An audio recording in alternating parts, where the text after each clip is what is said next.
பிறந்த கிழமையில் சில முக்கியமான காரியங்களை செய்யக்கூடாதுன்னு சொல்லுவாங்க. கல்யாணம் பண்ணுறது, அப்புறம் இந்த புதுசாக துணி போடுறது, இதெல்லாம் போடக்கூடாதுன்னு சொல்லுவாங்க. இது மாதிரி ஒரு நிறைய பெரிய லிஸ்ட் இருக்குது. கிழமையை வச்சே சொல்ல முடியுமா? கண்டிப்பாக சொல்ல முடியும். ஏன்னா பிறந்த கிழமை மிகவும் மிகவும் முக்கியம். எப்படி நம்ம பஞ்சாங்கத்தில் 5 விஷயம் இருக்கோ, திதி, யோகம், கரணம், கிழமை. இந்த கிழமைக்கு எவ்வளோ இம்பார்ட்டன்ஸ் கொடுத்துருக்காங்க பாருங்க. 5 அங்கங்களில் கிழமை முக்கியம். நிறைய பேர் பார்த்தீங்கன்னா, எனக்கும் சிம்ம ராசி, அவருக்கும் சிம்ம ராசி, நிறைய பேர் பேசிக்குவாங்க. நானும் மக நட்சத்திரம், அவரும் மக நட்சத்திரம். இது ஒரு பக்கம். நீ என்ன கிழமையில பிறந்த? ஞாயிற்றுக்கிழமை. கிழமைநாதன் என்ன ஆயிட்டாரு? உச்சமா? உன் லெவல் எங்கேயோ போயிட்டு. ஸோ கிழமையை வைத்து ஜோதிடமும் சொல்லலாம், கிழமையை வைத்து பண்புகள் சொல்லலாம், கிழமையை வைத்து உயர்வுகளை நிர்ணயிக்கலாம், கிழமையை வைத்து உங்களுடைய எல்லா கேள்விகளுக்கும் பதில் சொல்லலாம். பஞ்சாங்கம் என்று சொல்லக்கூடிய 5 அங்கங்களில் முதன்மை வாய்ந்தது கிழமை. இந்த திங்கக்கிழமை பிறந்தவங்களுக்கு ஒரு நல்ல விஷயம் சொல்றேன் கேளுங்க. தன் கையை நம்பி உழைத்து எப்படியாவது சொத்து வாங்கிடுவாங்க. பெரும்பாலும் சொந்த வீடு இல்லாதவங்க ரொம்ப கம்மி.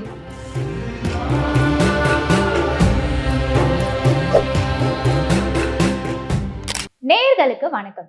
இன்னைக்கு நம்ம கூட யார் இருக்கா அப்படின்னு பாத்தீங்கன்னா, பல பிரபலமான தொலைக்காட்சிகளில் ஜோதிடம் சொன்ன மிக பிரபலமான ஒரு ஜோதிடர் தான் இன்னைக்கு நம்ம கூட இருக்காரு. நல்ல நேரம் நாகராஜ் அவர்கள். அவர்கிட்ட பல விஷயங்களை கேட்டு தெரிஞ்சுக்க போறோம். முதல்ல அவரை வரவேற்றுடலாம். வணக்கம் சார். வணக்கம். எப்படி இருக்கீங்க? நல்லா இருக்கேன். Okay sir. இன்னைக்கு நம்ம எதை பத்தி பேச போறோம் அப்படின்னு பாத்தீங்கன்னா, திங்கக்கிழமையிலேருந்து ஞாயிற்றுக்கிழமை வரைக்கும் ஒரு கிழமையில பிறந்தவர்களுடைய அந்த பண்புகள் எப்படி இருக்கும்ன்றதான் இன்னைக்கு நம்ம பேச போறோம். முதல்ல திங்கக்கிழமையிலேருந்து ஆரம்பிச்சிடலாம் சார். கண்டிப்பா. ஆனா வாரத்தின் முதல் நாள் ஞாயிற்றுக்கிழமை தான். அன்னைக்கு லீவுங்கிறதுனால திங்கக்கிழமை. ஆமா. அருமையான விஷயத்தை கேள்வி கேட்டிருக்காங்க. பிறந்த கிழமை ஒரு மனிதனுக்கு எவ்வளவு முக்கியம் அப்படிங்கிறது ஒவ்வொருத்தரும் புரிஞ்சுக்க வேண்டிய ஒரு கட்டாயமான கேள்வி. பிறந்த கிழமையில சில முக்கியமான காரியங்களை செய்யக்கூடாதுன்னு சொல்லுவாங்க. கல்யாணம் பண்ணுறது, அப்புறம் இந்த புதுசாக துணி போடுறது, இதெல்லாம் போடக்கூடாதுன்னு சொல்லுவாங்க. இது மாதிரி ஒரு நிறைய பெரிய லிஸ்ட் இருக்குது. இது ஓகே. இப்போ பிறந்த கிழமையை வச்சு ஜோசியம் சொல்ல முடியுமா? இது ஒரு சிம்பிளான கேள்வி. சார், நான் பிறந்த கிழமை கன்ஃபார்மாக தெரியும், பிறந்த தேதி தெரியும், பிறந்த நேரம் தெரில சார், அப்பா அம்மா குறித்து வச்சாங்க, ஜாதகம் காணாமல் போச்சு, 1000 பதில்கள். ஆனால் கிழமையை வச்சே சொல்ல முடியுமா? கண்டிப்பாக சொல்ல முடியும். ஏன்னா பிறந்த கிழமை மிகவும் மிகவும் முக்கியம். எப்படி நம்ம பஞ்சாங்கத்தில் 5 விஷயம் இருக்கோ, திதி, யோகம், கரணம், கிழமை. இந்த கிழமைக்கு எவ்வளோ இம்பார்ட்டன்ஸ் கொடுத்துருக்காங்க பாருங்க. 5 அங்கங்களில் கிழமை முக்கியம். இந்த கிழமையில் அப்படி என்ன சார் இருக்கு? சிம்பிளாக ஒரு வசனம் சொல்கிறேன் கேளுங்க. நீங்கள் என்ன கிழமையில பிறந்திருக்கீங்க? எந்த கிழமையில வேணாலும் இருக்கட்டும், சண்டே டு சாட்டர்டேக்குள்ளே ஏதோ ஒரு கிழமையில தான் பிறக்க முடியும், வேற கிழமையில பிறக்க முடியாது. இந்த கிழமை நாதன், இப்போ உதாரணமாக எடுத்துக்குவோம், சனிக்கிழமை பிறந்தவர்கள் தங்களுடைய ஜாதகத்தில் ஆட்சி, உச்சம் அல்லது மூலத்திரிகோணம் பெற்றிருந்தால் இவர்கள் வாழ்வில் மிகப்பெரிய இடத்துக்கு வந்தே தீர்வார்கள். சிம்பிளான விஷயம். உங்க ஜாதகத்துல பிறந்த கிழமைநாதன் நன்றாக இருந்தால் மிகப்பெரிய வெற்றி அனுபவிப்பாங்க. நிறைய பேர் பார்த்தீங்கன்னா, எனக்கும் சிம்ம ராசி, அவருக்கும் சிம்ம ராசி, நிறைய பேர் பேசிக்குவாங்க. நானும் மக நட்சத்திரம், அவரும் மக நட்சத்திரம். இது ஒரு பக்கம். நீ என்ன கிழமையில பிறந்த? ஞாயிற்றுக்கிழமை. கிழமைநாதன் என்ன ஆயிட்டாரு? உச்சமா? உன் லெவல் எங்கேயோ போயிடும். அது மாற்றவே முடியாது. நம்பர் 1. சரி, ஒவ்வொரு கிழமைக்குரிய குணங்கள் இருக்கும் இல்லையா? இப்ப பாருங்க, இங்கே தான் பிரச்சனையே ஆரம்பமாகுது. என்ன பிரச்சனை ஆரம்பமாகுது? நானும் மகர ராசி, எங்க மாமனாரும் மகர ராசி. எங்க மாமனார் நிறைய சம்பாரிச்சு நல்லா வாழ்ந்தாரு, அவர் சொத்தை நான் அனுபவிச்சுட்டு இருக்கேன். நானும் மகர ராசி அப்படின்னு பார்க்கும்போது, கிழமைநாதன் உனக்கு நன்றாக இருந்தால் மகர ராசியில நிறைய வித்தியாசங்கள் வந்துடும்.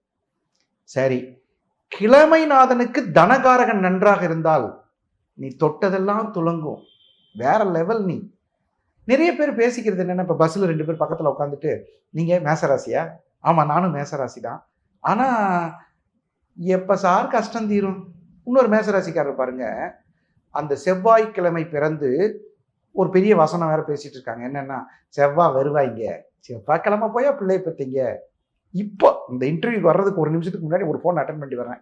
அவங்க கேட்குறாங்க, சார் நாளைக்கு செவ்வாய்க்கிழமை குழந்தை பிறக்கக்கூடாதுல்ல சார், டாக்டர் ரொம்ப கிரிட்டிக்கல்னு சொல்கிறார் சார்.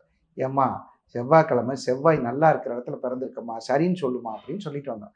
ஸோ கிழமையை வைத்து ஜோதிடமும் சொல்லலாம், கிழமையை வைத்து பண்புகள் சொல்லலாம், கிழமையை வைத்து உயர்வுகளை நிர்ணயிக்கலாம், கிழமையை வைத்து உங்களுடைய எல்லா கேள்விகளுக்கும் பதில் சொல்லலாம். ஒன்றுமே வேண்டாம், எனக்கு ஜாதகத்தை கொடுங்க, இந்த கிழமையில பிறந்திருக்கேன், ரைட்டு கொண்டாப்பா, எல்லா கேள்விக்கும் பதில் சொல்லலாம். அப்போ கிழமைக்கு அவ்வளோ பவர். ஆமாம், பஞ்சாங்கம் என்று சொல்லக்கூடிய 5 அங்கங்களில் முதன்மை வாய்ந்தது கிழமை. அதை வச்சு நீங்கள் என்ன வேணாலும் சொல்லலாம். சில பேர் பாருங்க, ஒரே கிழமையில பிறந்தவங்க இருக்காங்க இல்லையா? இப்போ சுருக்கமாக எடுத்துக்கங்க, ஞாயிற்றுக்கிழமை பிறந்தவங்க. ஒருத்தர் சித்திரை மாதம் பிறந்தாருன்னா அவருக்கு சூரியன் உச்சமாயிடும். அவர் வாழ்க்கையில் வேற லெவல் போயிட்டே இருப்பார். பெரிய பெரிய லெவல் கான்டாக்ட்ஸ், எம்எல்ஏ, எம்பி, அமைச்சர் அப்படி போயிட்டே இருப்பாங்க. சில பேர் அதே ஞாயிற்றுக்கிழமை ஐப்பசி மாதம் பிறந்திருந்தா சூரியன் நீச்சம். இவங்க 2 பேருக்கும் ஒத்தே வராது. அவர் பாருங்க பெரிய லெவல் போயிட்டாரு. 2 பேரும் ஒரே ராசியாக இருக்கும், விருச்சிக ராசி. பெரும்பாலும் இந்த விருச்சிக ராசியில் நிறைய பேர் என்ன சொல்கிறாங்க தெரியுமா? நாங்கள் எப்போ வீடியோ போட்டாலும் விருச்சிக ராசிக்கு நல்ல நேரம் வராதாங்கிறாங்க. நீ பிறந்த கிழமை நன்றாக இருந்து விட்டால் ஒருத்தரும் ஒன்றும் அசைக்க முடியாது. அதில் மாற்றுக்கருத்தே கிடையாது. ஏன்னு கேட்டால், ஒரு மரத்துக்கு ஆணி வேர் எவ்வளோ முக்கியமோ, லக்னம், லக்ன புள்ளி, திதி, யோகம், கரணம், இந்த மாதிரி ஒவ்வொன்றும் இருக்குது. இதில் நம்பர் 1 என்னங்க? கிழமைநாதன். கிழமைநாதன் நன்றாக இருந்தால் உங்கள் வாழ்க்கை நன்றாக. இப்போ என்ன பார்க்க போகிறோம் தெரியுமா? திங்கட்கிழமை பிறந்தவர்களுடைய பண்புகள் கேட்டிருக்காங்க. உண்மையாகவே உயர்ந்த குணங்கள். இந்த திங்கட்கிழமை பிறந்தவங்களுக்கு உணவின் மீது பற்று அதிகம். அப்படின்னா என்ன அர்த்தம் சார்? எப்போ பார்த்தாலும் சாப்பிட்டே இருப்பாங்க? அப்படி கிடையாது. குவாலிட்டி உணவு. இவ்வளோதான் சாப்பாடு, இப்படி தான் சாப்பிடணும், ஒரு முறை இருக்குங்க.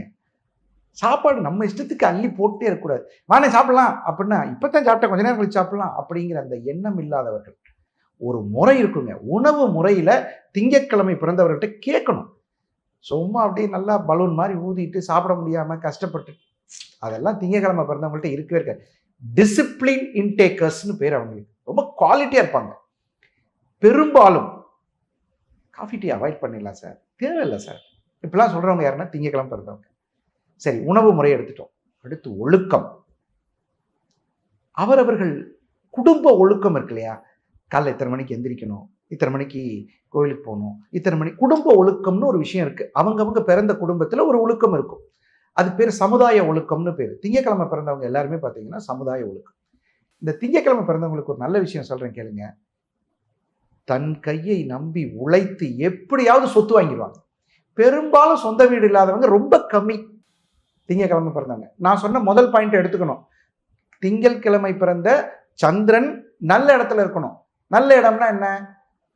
பலமான இடம், திரிகோணம், கேந்திரம், ஆட்சி, உச்சம், இதெல்லாம் இருக்கணும்.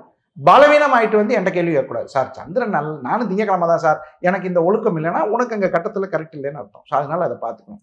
ஸோ உணவு முறை பழக்க வழக்கங்கள் முறையானதாக இருக்கும். ரொம்ப கரெக்டாக இருப்பாங்க, பெர்ஃபெக்ட். அடுத்தது 2ஆம் இடம். அவர்களுடைய பண வரவு செலவுகள், மணி டிசிப்ளின்னு ஒன்று இருக்குது தெரியுமா? உங்களுக்கு மத்தியானம் 3 மணிக்கு தர்றேன்னா 2 மணிக்கு கூப்பிட்டு இவங்க கூப்பிடுவாங்க, பணம் கொடுக்க வேண்டியவங்க. சார் ரெடியாக இருக்கு, நீங்கள் வாங்கி போகலான்னு. அந்த டிசிப்ளின் அது ஒரு பெரிய குட் ஹேபிட் ஃபார் மண்டே பான்ஸ். அதுக்கு எல்லாருக்குமே நல்லாயிருக்கும். அப்புறம் பெரும்பாலும் பார்த்தீங்கன்னா இவர்கள் படிப்பில் ஆர்வம் உள்ளவர்கள். சொந்த வீடு வாங்கியே தீர்வாங்க, அதில் எந்த மாற்றம் கிடையாது. ஒழுக்கத்தை கடைபிடிப்பவர்கள். ஒழுக்கம்ங்கிறது என்னன்னு கேட்டிங்கன்னா கொடுத்த வாக்கை காப்பாற்றக்கூடியவர்கள். ஏன்னா இவங்க எல்லாமே சந்திரன் பேஸ். பெரும்பாலும் வேலைக்கு போக வேண்டிய அவசியம் இல்லை, சொந்தமாக தொழில் செஞ்சு முன்னுக்கு வரணுங்கிற சுய ஆர்வலர்கள். அப்புறம் சமுதாயத்து மேலே ரொம்ப அக்கறையாக இருப்பாங்க. ஸோ திங்கட்கிழமை பிறந்தவர்கள் எல்லாருமே இந்த மாதிரி ஒரு குட் கேரக்டர்ஸ் இருக்கும்.